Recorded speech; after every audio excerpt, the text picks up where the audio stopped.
জাতিসংঘের মহাসচিব অ্যান্তোনিও গুতারেসের সংবর্ধনা সভায় যোগ দিলেন অন্তর্বর্তীকালীন প্রধান উপদেষ্টা ডক্টর মোহাম্মদ ইউনূস।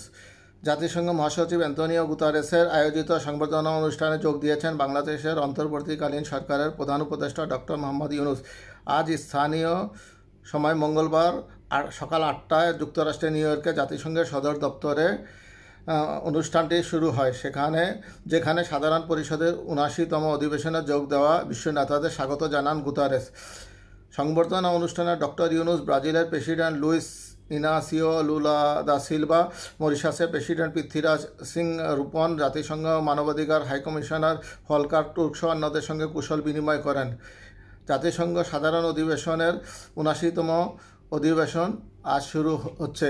উল্লেখ্য যে অধিবেশনের ফাঁকেই ডক্টর মোহাম্মদ ইউনূস মার্কিন প্রেসিডেন্ট জো বাইডেনের সঙ্গে সাক্ষাৎ করার কথা রয়েছে।